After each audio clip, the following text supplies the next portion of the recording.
이사야 17장 1절부터 11절까지입니다. 구약성경 985페이지입니다. 다메섹에 관한 경고라. 보라, 다메섹이 장차 성읍 모양을 이루지 못하고 무너진 무더기가 될 것이라. 아로엘의 성읍들이 버림을 당하리니 양무리를 치는 곳이 되어 양이 눕되 놀라게 할 자가 없을 것이며, 에브라임의 요새와 다메섹 나라와 아람의 남은 백성이 멸절하여 이스라엘 자손의 영광같이 되리라. 만군의 여호와의 말씀이니라.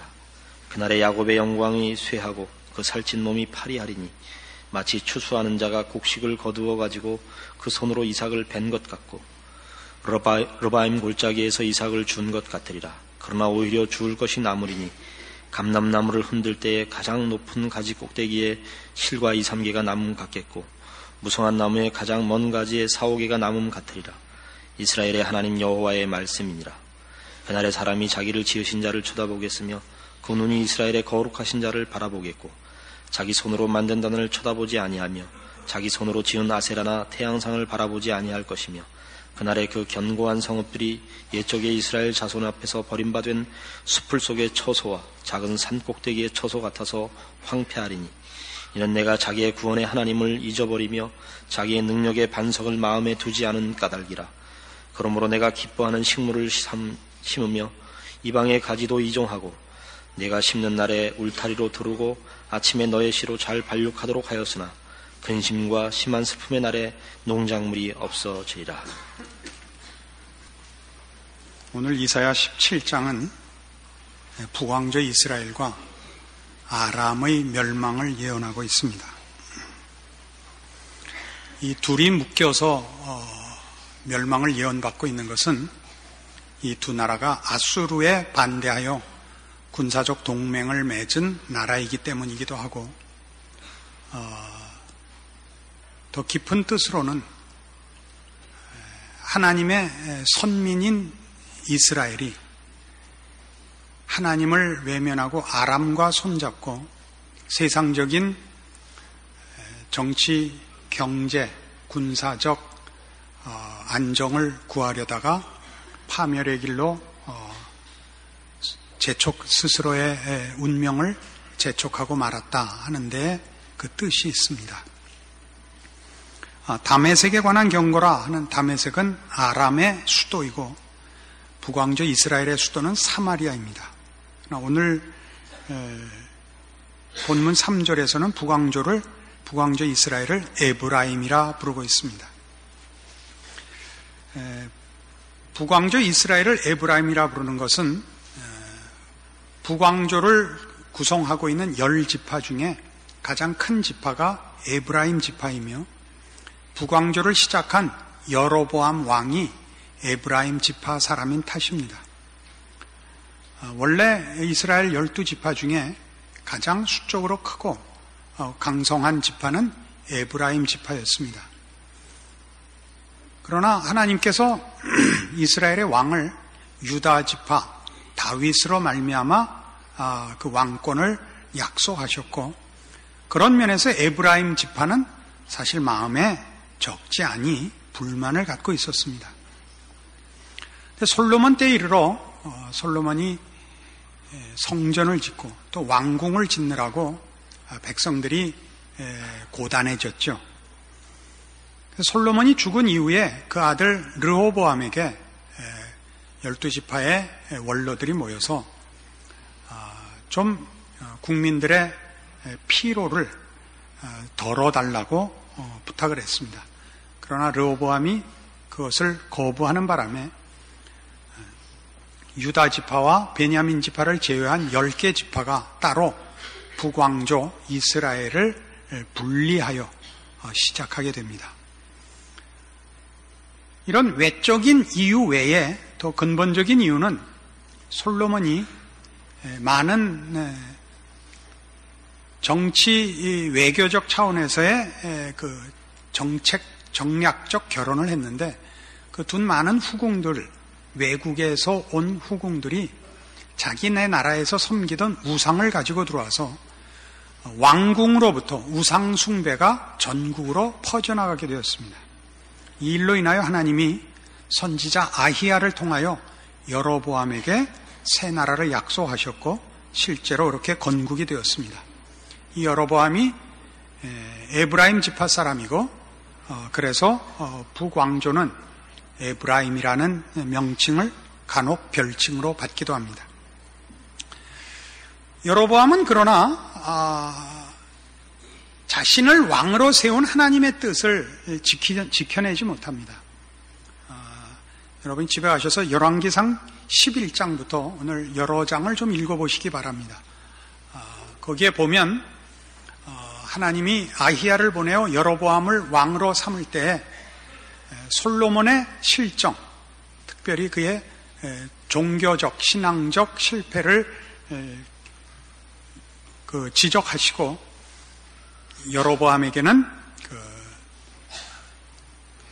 하나님의 명령을 신실하게 따르는 왕이 될 것을 명하셨습니다. 그러나 여로보암은 이를 실패합니다. 그 실패한 이유가 열왕기상 12장에 기록되어 있습니다. 그것도 집에 가서 보시죠.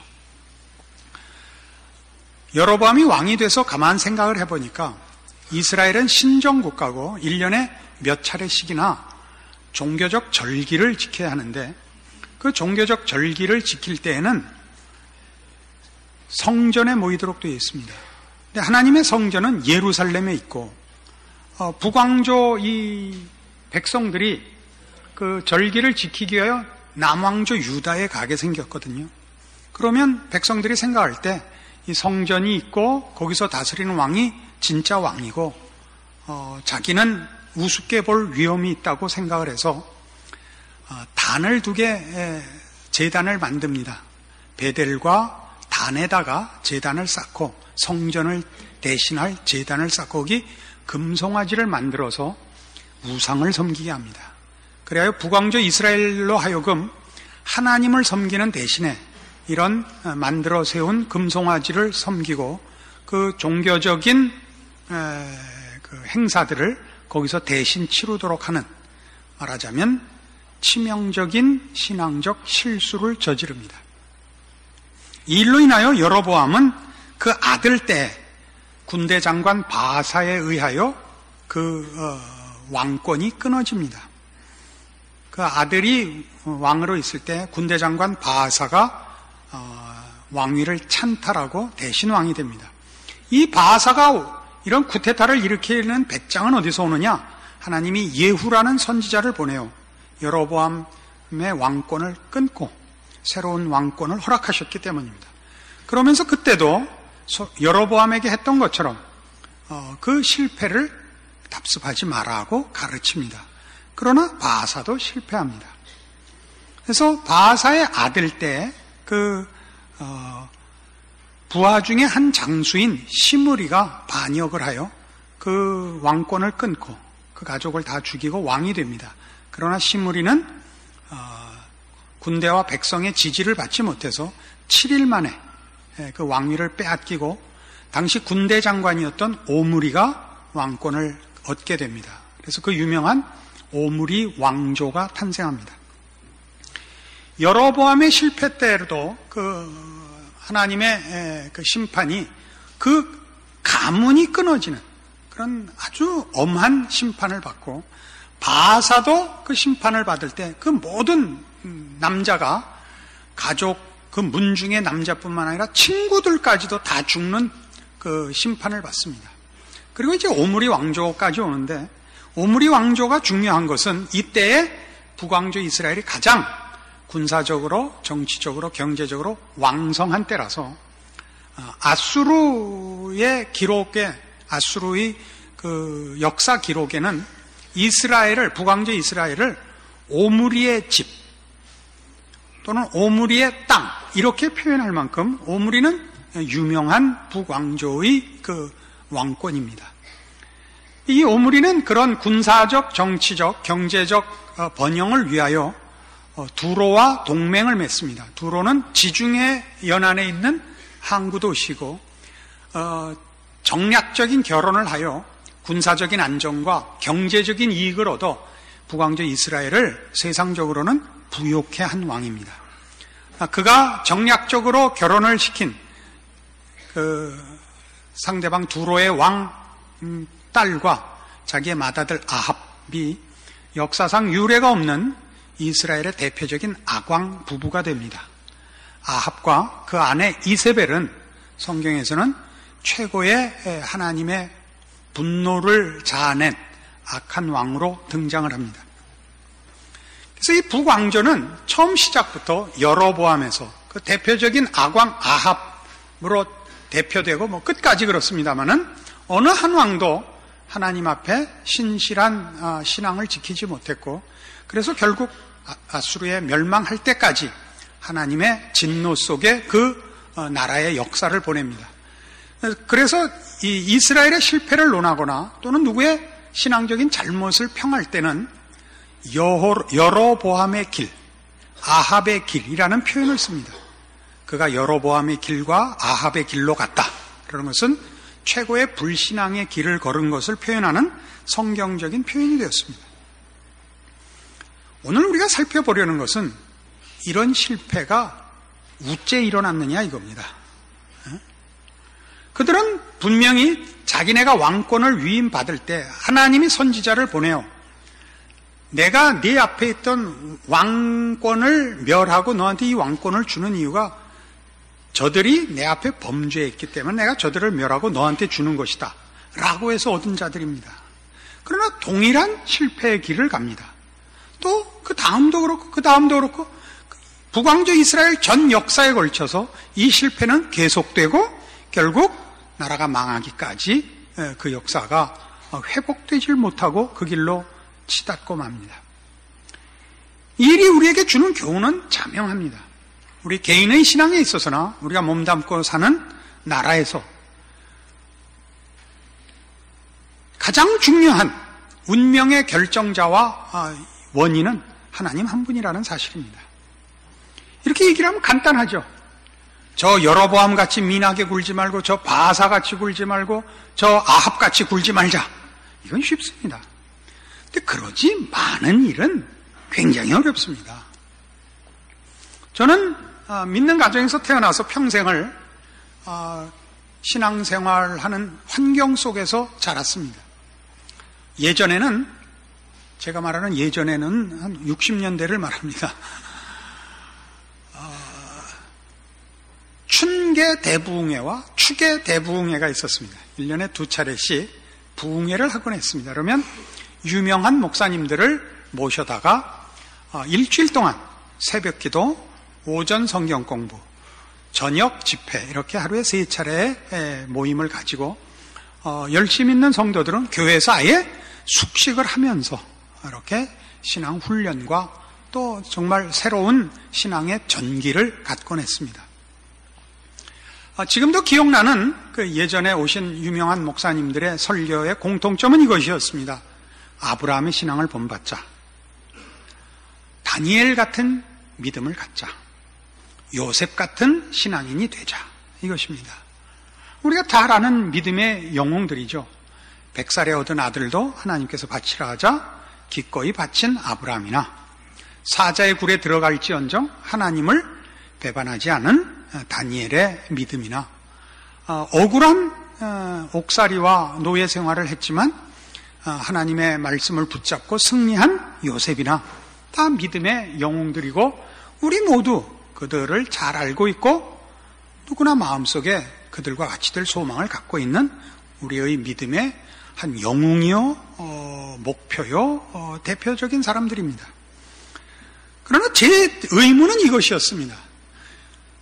그렇게 되자는데 무슨 반대가 있거나 무슨 마음에 이의가 있는 것이 아니라 어떻게 하면 그렇게 되느냐는 왜 안 가르쳐 주느냐 이겁니다. 그러니까 제 식으로 설명을 하자면 이런 겁니다. 여러분 학교 학생들을 여러분 자녀를 보내면 공부 잘하고 훌륭한 사람이 되라고 보내는 겁니다. 국어 선생님이 들어오셔서 너희 훌륭한 사람이 돼야 된다. 그러고 나가고 수학 선생이 들어와서 너희 훌륭한 사람이 돼야 된다. 그러고 나가고 영어 선생이 들어와서 너 훌륭한 사람이 돼야 된다. 그러고 나가면 그건 안 된다 이겁니다.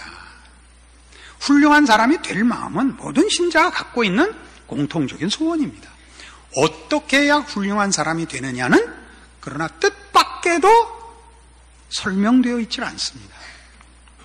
우리는 굉장히 모호한 답을 가지고 있습니다. 믿음을 굳게 지켜라.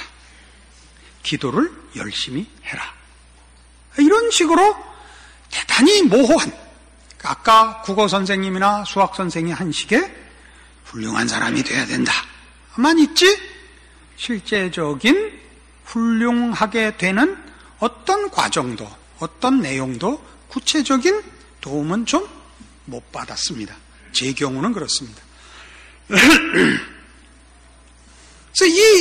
우리가 볼 때 이 여로보암이나 바사나 오므리나 그 아들 된 아합이나 이 사람들이 전혀 하나님에 대하여 관심도 없고 처음부터 하나님에 대해 반대하고 하나님과 일부러 어긋가기로 작정을 한 사람들이라서 이 길을 갔다, 그렇게 생각하시면 안 됩니다. 저들도 다 교훈을 갖고 있습니다. 왜 자기가 왕권을 갖게 됐는가? 자기가 잘나서가 아니라 앞사람의 실패 때문에 얻은 것인 줄을 압니다. 문제는 여기 있죠. 그럼에도 불구하고 신앙을 지키는 건 어렵다는 사실입니다.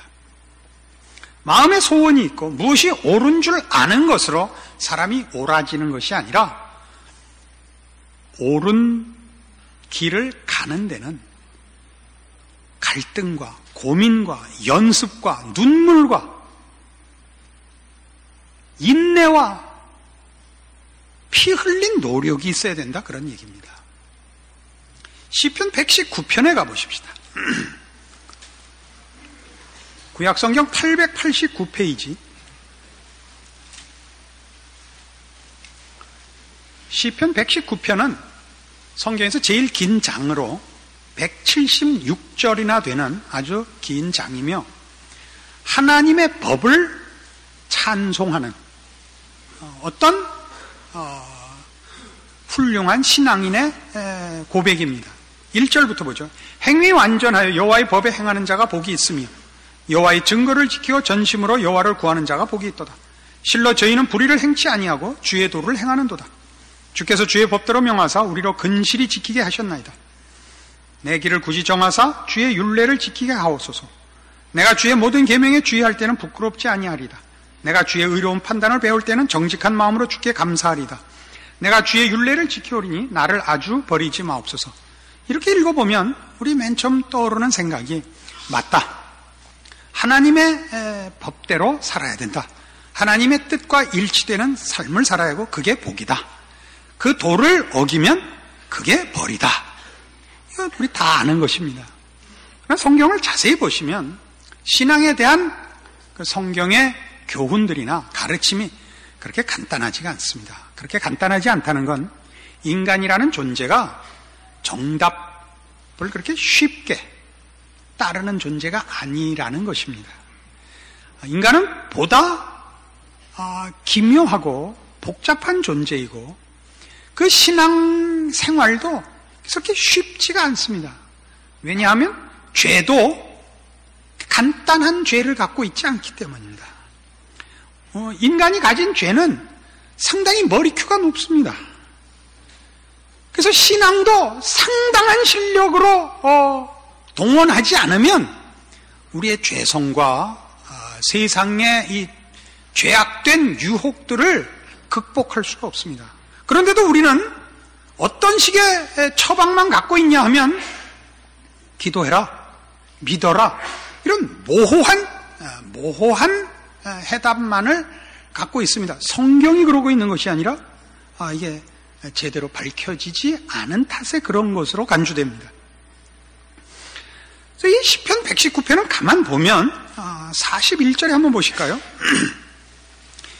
이런 법을, 그가 즐거워하는 하나님의 법을 그렇게 쉽게 하나님의 법을 따라 살고 하나님의 뜻을 따라 사는 자는 복이 있도다, 이렇게 간단하게 얘기하지는 않습니다. 41절, 여호와여 주의 말씀대로 주의 인자하심과 주의 구원을 내게 임하게 하소서. 그리하시면 내가 나를 회방하는 자에게 대답할 말이 있사오리니 내가 주의 말씀을 의뢰함이니이다. 나는 주의 법을 지킵니다. 나는 주의 뜻을 행사하겠습니다. 나는 죄를 짓지 않고 주의 뜻을 어기지 않겠습니다. 거기에는 무슨 인자니 자비니 긍휼이니 하는 건 없죠. 책임만 있죠. 그런데 주의 법도를 지킵니다. 주의 법은 나의 기쁨입니다. 인자하심과 구원을 요구하고 있습니다. 은혜를 구하고 있다고요. 그것은 주의 법이 우리에게 책임으로만 요구된 것이 아니라는 것을 의미합니다.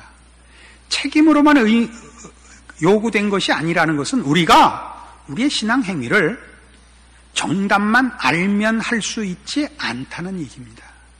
우리는 하나님의 도우심이 필요합니다. 우리는 우리의 의지와 우리의 지식과 우리의 노력만으로 하나님의 법을 따를 만큼 강하지 않습니다. 마음은 원이로되 육신이 약합니다. 몸이 약하다는 뜻이 아니라 우리가 뻔히 아는 정답을 지키지 못하며 뻔히 아는 파멸의 길을 돌이키지 못합니다. 여러분이 안다고 해서 그 아는 길대로 걸은 것이 뭐가 있습니까? 이리 가면 이렇게 해야 성공이다, 이렇게 해야 잘하는 것이다 안다고 해서 그 길을 가며 이렇게 하면 안 된다, 이렇게 하면 망한다 해서 돌이킨 게 뭐가 있습니까? 저희 고등학교 친구들 중에는 이제 여러 패가 있었습니다. 한 패는 공부하는 패, 한 패는 술 먹는 패가 있었어요. 큰 인생의 몫이더라고요. 저는 그쪽하고는 관계없어요. 저는 이제 노는 패입니다. 이제 잡기 패. 근데 이 셋 중에 제일 지독한 게 술 먹는 패였어요. 이 친구들은 이제 졸업한 다음에 보니까 대학 다닐 때도 서로 1년 12달 연락을 해갖고 한 달쯤 집을 하나 빌려서 모여서 술을 처먹어요. 뭐 술 먹는 걸 비난하자는 얘기가 아니라 그렇게 그걸 목숨을 걸고 할 수가 없어요. 자기네들끼리 평일에는 전화를 해요. 야, 오늘 저녁에 모이자. 나 시간 없다. 야, 술 먹자는 게 아니고 저녁만 같이 먹자. 야, 저녁 먹을 시간도 없다. 야, 일단 모여서 얘기를 하자. 모여요. 야, 식사만 하고 헤어질 거냐? 술을 야, 길에서 이러지 말고 가서 얘기하자. 그래서 가요. 먹을 거 일단 시키고 얘기하자.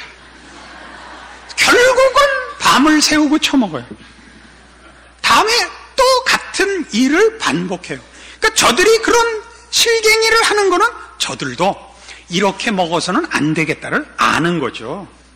그러나 이러면 안 되는 데를 먹으면서 결정을 하자가 돼갖고 결국은 매일 먹는 거예요. 야, 이게 왜 길거리에 서서 이러냐, 이거. 이 말이 맞잖아요. 들어가자, 이거예요. 들어가서 먹든지 말든지 들어가서. 야, 그냥 떠들지 말고 목도 컬컬한 한잔 하면서 넘어가죠. 그렇게 여로보암도 바사도 오므리도 아합도 넘어간 겁니다. 우리는 우리가 가지고 있는 신앙에 굉장히 중요한 부분들에 대하여 사실 애매하고 모호합니다. 대부분의 성도들을 보면 신앙생활을 안 하고 있으면서도 겁을 안 내고 있습니다. 그 배짱이 어디 있는지 모르겠어요. 그죠? 뭐 여러 가지 이유가 있겠지만 제 3자의 입장에서, 제가 왜 3자냐면 저는 신실한 신자니까 그걸 잘 이해를 못해서 그러는 겁니다. 제 3자의 입장에서 보면 이게 아무 때라든지 작정을 하면 언제든지 할 수 있다, 이렇게 작심을 한 건지, 아니면 뭐 그게 이렇게 중요한가 이렇게 생각을 한 건지, 아니면 체념을 한 건지, 아니면 잊고 있는지, 이걸 모르겠어요. 이 중에 어느 것도 다 나쁜 거예요. 어느 것도 다 나쁜 건데, 자 보세요. 우리가 신앙생활을 제대로 하려면 무엇이 정답인지를 일단 알아야 되고 어디가 길인지를 알아야 될 뿐만 아니라 그것을 실천해야 돼요. 실천한다는 것은 한꺼번에 결과와 완성을 하려는 것이 아니라 완성과 결과의 길을 그날 하루만큼씩 가야 되는 것이 신앙의 실천이에요. 근데 우리는 이 신앙의 실천이 작정을 하면 곧 결과라고 생각하기 때문에 못하는 것이 아닌가 싶어요. 이렇게 해보십시다.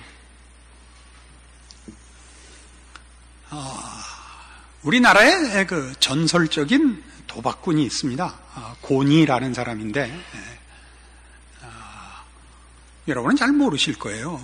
그 사람, 저한테 신앙 고백하는 바람에 저는 개인적으로 알 기회가 있었는데, 이 사람이 그 전설의 인물이 되기 전에 전설인 선배를 어느 날 우연히 도박판에서 만난 거예요. 모르죠, 서로. 이 사람은 지금 자라나는, 막 뻗쳐나가는 젊은 도박꾼으로서 승승장구하고 있는데, 어떤 허름한 사람을 만났는데, 통 지는 거예요.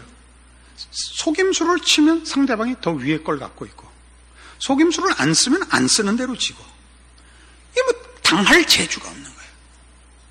그 나중에 하도 화가 나서 단둘이 붙자랬고, 단둘이 붙어갖고 져요. 성질이 나서 패요.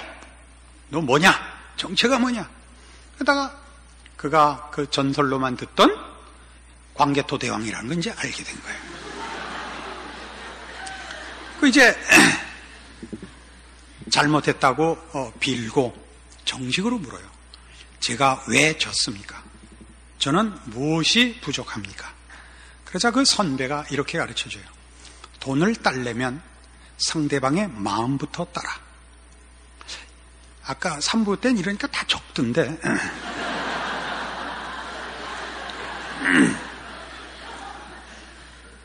그리고 당신은 돈을 따려고 하지 않고 돈을 빼앗으려고 한다.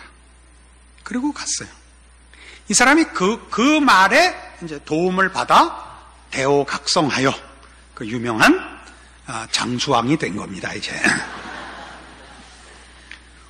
우리 신앙생활에 있어서나 일반 인생에 있어서나 동일합니다. 성공을 하고 승리를 하려면 어떻게 해야 되냐면 성공하고 승리할 실력을 쌓아야 됩니다. 돈을 딸려면 딸 실력을 만들어야 되는 것입니다. 빼앗는 건, 강탈하는 것은 실력이 아니죠. 힘으로 빼앗는 것이죠. 성공이란 우연이 아니며 그건 어떤 다른 법칙으로도 얻지 못하는 겁니다. 승리나 성공은 승리와 성공이라는 면류관을 쓰려면 승리와 성공이 진실함과 성실함과 인내와 자격 위에만 서는 것임을 알아야 합니다. 그러니까 내가 상대방의 돈을 딸려면 저 사람보다 돈을 딸 실력을 쌓아야 되는 것이고, 내가 승리를 하고 성공을 하려면 저 상대방보다 승리와 성공을 따낼 조건이 더 있어야 됩니다. 그러나 세상은 이걸 주지 못합니다. 세상은 언제나 빼앗으라 그러죠. 세상이 말하는 승리와 성공은 다 빼앗는 것이고 훔치는 것이지 쌓아서 가지는 결과가 아닙니다. 이것은 하나님께만 있습니다. 하나님께만 진실함과 의로움과 생명이 거기에 있기 때문입니다. 그럼 우리는 세상이 그러는 것 같이 신앙의 영역에서도 신앙적 승리와 성공을 훔치고 빼앗으려고 합니다. 쌓지 않고 어느 날 덜컥 얻으려고 합니다. 그러니까 하루도 연습하지 않은 주제에 비상사태가 되면 단번에 뛰어들어가서 며칠의 금식과 며칠의 철야를 가지고 또는 무슨 재물을 하나 제시해서 지금의 필요를 하나님 앞에 따오려고 합니다. 그러니까 신앙생활이라는 게 없지요. 쌓아가질 않으니까 자라나질 않죠. 그 내용에 하나님께 속한 내용이 없죠. 그러니까 지금 시편 119편이 얘기하는 건 뭐냐면 내가 주의 법을 사랑하는 것은 하나님이 이 법으로 나를 가두셨기 때문이다, 이런 뜻입니다. 내가 하나님의 법을 지키고 그래서 영광의 결과를 얻어서 내가 승리자라 라고 외치는 찬송이 아니고 하나님이 하나님의 뜻으로 나를 묶으셨기 때문에 내 길이 튼튼하고 올바를 수 있어서 내가 주의 법을 사랑하며 주께서 나를 이 법도로 간섭하시는 은혜를 즐거워합니다 라고 고백하고 있는 것입니다. 그래서 이 시편은, 이 119편은 끝에 보시면 끝이 이렇게 나 있어요. 176절, 이른 양같이 내가 유리하오니 주의 종을 찾으소서. 이게 법도를 지키고 승리하고 성공한 자의 자랑의 찬송이 아니라, 이른 양같이 내가 유리하오니 주의 종을 찾으소서. 내가 주의 계명을 잊지 아니함이니라. 이게 뭐예요? 도움을 구하고 있는 자라고요. 도움을. 하나님, 나를 내버려 두지 마옵소서. 주께서 간섭하옵소서. 근데 주께서 뭘로 간섭해요? 우린 능력으로, 은혜로 간섭한다고 믿죠. 그거 틀린 건 안 해요. 그게 왜? 은혜와 능력이 뭐예요? 주의 법도라니까요. 주의 계명을 잊지 아니함이니라. 주의 계명으로 은혜를 베푸소서예요. 그게 뭐예요? 여러분, 훌륭한 사람이 되려면 부모님이 많이 때려야 됩니다. 계명이 우리를 때리는 채찍이요, 우리 길에 차선이요, 도로 표지판입니다. 그게 없으면 우리가 어디로 가는지, 잘 가고 있는지 못 가고 있는지, 길을 틀렸는지 맞췄는지 모르고 있습니다. 그러니까 매일 우리가 우리 자신을 뭐에다가 점검해야 되냐면, 하나님이 우리에게 매일 찾아오시는 말씀을 우리를 점검해야 됩니다. 우리 신약 성경에서 배우는 최고의 요구들이 뭐가 있어요? 주 너의 하나님을 사랑하라, 네 이웃을 네 몸같이 사랑하라. 그 말씀에 비추어 보셔야 돼요. 연습하셔야 돼요. 노력하셔야 돼요. 그 선을 넘나들지요. 내 이웃을 내 몸같이 사랑했다가 말았다가, 사랑했다 말았다, 넘나들지요. 너무 자주 넘나들면 선이 다 지워지죠. 넘어간 것에 대한 죄책감이 어느 날 없어지고 더욱 끝없이 넘어가게 되죠. 이웃을 사랑하지 않는 데서 괄세하고 나중에는 학대하고 착취하는 데까지 넘어가죠. 그 얘기입니다. 북왕조 이스라엘의 멸망이 주는 교훈입니다. 저들이 몰라서가 아니라, 저들이 하나님의 간섭과 함께 하심을 자신의 것으로 만들지 못한 것은, 이 세상이 주는 헛된 유혹들 뺏고 훔치는 것으로 인하여 진정한 승리, 진정한 성공의 내용들을 하나님께로부터 요구하는 일을 팔아먹은 탓입니다. 그리고 그것은 북왕조 이스라엘의 얘기일 뿐만 아니라 모든 세상 사람들의 얘기요, 성도들에게까지도 가장 많이 나타나는 재난스러운 시험거리들입니다.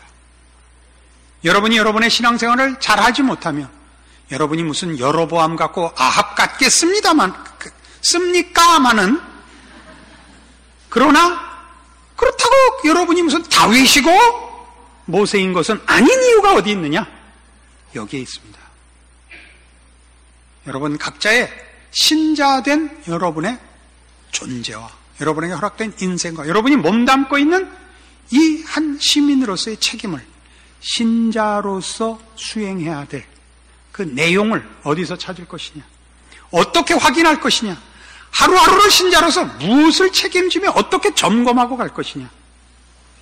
분명한 가르침이 되는 이 말씀이어야 되고, 그래서 여러분의 남은 여생은 바로 이 싸움에서 후퇴하지 않는, 타협하지 않는, 지지 않는 인생이어야 할 것입니다. 기도하십시다. 하나님 아버지, 은혜를 감사합니다. 우리의 우리 된 것 하나님의 은혜입니다.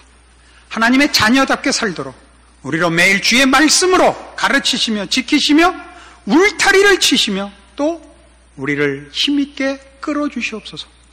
우리에게 맡기지 마옵시고 특별히 저 세상의 유혹에 지지 말게 하시오며 하나님의 자녀의 마땅한 복들을 깨우치고 자기의 것으로 가지고 키우고 쌓고 자라나게 하는 참다운 신자의 생활, 자기의 책임, 가정의 책임, 사회의 책임, 시민으로서의 책임 감당하는 하나님의 백성들 되게 하사 하나님의 백성이 있는 그곳에 하나님의 통치가 임하시며 하나님 영광 받으시는 생명된 증거와 증인으로서의 존재의 가치를 감당하는 저희들 되게 하시옵소서.